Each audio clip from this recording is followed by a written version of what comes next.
Chinese খাবার সবারই খুবই পছন্দের হয়ে থাকে। আর এই খাবারগুলো যদি আমরা বাসায় খুব কম উপকরণের মাধ্যমে তৈরি করে ফেলতে পারি তাহলে তো আর কোনো কথাই নেই।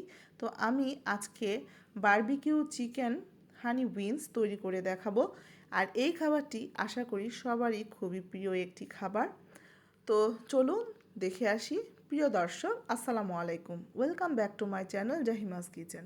তো আমি আজকে এই চিকেন উইংসটি তৈরি করে দেখাবো। আর আমি আগেই এই চিকেন উইংসগুলো ছোট করে কেটে ধুয়ে আমি এটাকে ফ্রিজে ফ্রোজেন করে রাখি, একটু মরিচের গুঁড়ো, লবণ আর লেবুর রস দিয়ে রেখে দিই।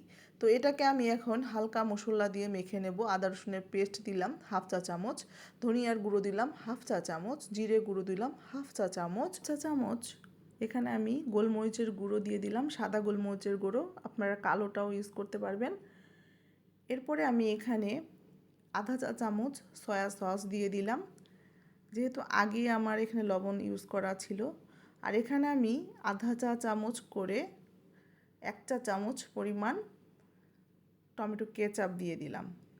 আমি কিন্তু এখানে আলাদা করে কোনো কোটিং করব না, আমি একসাথে এটাকে মেখে নেব, এই জন্য আমি একটা ডিম দিয়ে দিলাম। আর এর মধ্যে আমি 2 চা চামচ পরিমাণ কর্নফ্লাওয়ার ইউজ করেছি। এখানে আমি কোনো ময়দা ইউজ করিনি। আর আপনারা যদি চান তাহলে আলাদা করেও এটা কোটিং করে নিতে পারেন। আমি এখানে একসাথেই এটাকে আমি সুন্দরভাবে মেখে নিলাম। আর আলাদা করে কোটিং করলে ওটা একটু অন্যরকম হয়, এটাও আপনার কোনো অংশে ক্রিস্পি কম হবে না আশা করি। তো দেখতে থাকেন। তো এখন আমি একটু মেরিনেট করতে দিলাম, এর ফাঁকে আমি একটা সস তৈরি করে নেব। এখানে আমি 1 চা চামচ 1.5 মিলি চামচে আমি এখানে 3 চা চামচ পরিমাণ টমেটো কেচাপ নিয়ে নিলাম। এখন আমি 1 চা চামচ পরিমাণ সয়া সস এবং এখানে আমি 2 চা চামচ পরিমাণ হানি নিয়ে নিচ্ছি, মধু নিয়ে নিলাম।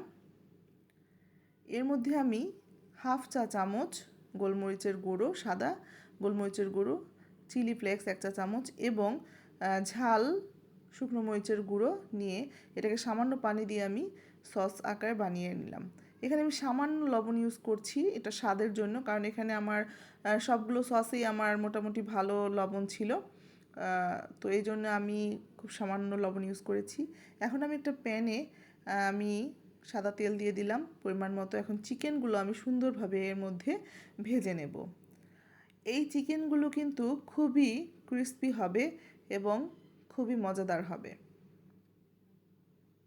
তো এটাকে আমি খুব মচমচে করেই এটাকে আমি ভেজে নেব, একটু ডিপ করে। তো আমার ভাজা হয়ে গেছে দেখেন। আর এটা কিন্তু খুবই সফট হবে, ভিতরে জুসি হবে এবং উপরে ক্রিস্পি হবে। তো আমি আরেকটি প্যানে আমি এখানে রসুন কুচি দিয়ে দিলাম। আর রসুন কুচিটা আমি সুন্দরভাবে একটু লাল করে ভেজে নেব, যাতে এটার ফ্লেভারটা খুব সুন্দর আসে। আর চাইনিজ খাবারে আমার মনে হয় যে রসুনটা ইউজ না করলে, বাটা হোক বা কুচানো হোক, না ইউজ করলে ভালো লাগে না। এটার একটা আলাদা স্মেল খুবই মজাদার করে খাবারটাকে। এখন আমি সসটা যেটা তৈরি করে রেখেছিলাম, বানিয়ে রেখেছিলাম, সেটা দিয়ে দিলাম। আমার যখন সসটা খুবই আঠালো হয়ে এসেছে তখন আমি চিকেনটাকে সুন্দরভাবে এই সসের সাথে মেখে নিলাম।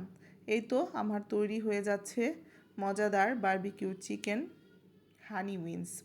এটা খেতে কিন্তু অসাধারণ মজার ছিল, রেস্টুরেন্ট থেকে কোনো অংশেই এটা কম নয়। আর এখানে আমি সাদা তিল ডেকোরেশনের জন্য দিয়ে দিচ্ছি। আর এই তিলটি কিন্তু আমি আসলে রেডিমেড, এটা ভাজাই ছিল।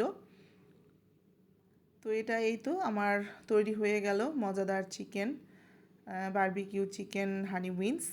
তো আশা করি সবার কাছেই ভালো লেগেছে এবং সবাই আশা করি এটা তৈরি করে দেখবেন। তো আমার ভিডিওটি যদি আপনাদের কাছে ভালো লেগে থাকে অবশ্যই আমার পাশে থাকবেন এবং আমার ইউটিউব চ্যানেল জাহিমাস কিচেনে একটি সাবস্ক্রাইব করে দেবেন এবং আমার জন্য অসংখ্য দোয়া করবেন। আপনাদের জন্য অসংখ্য দোয়া রইল। ধন্যবাদ।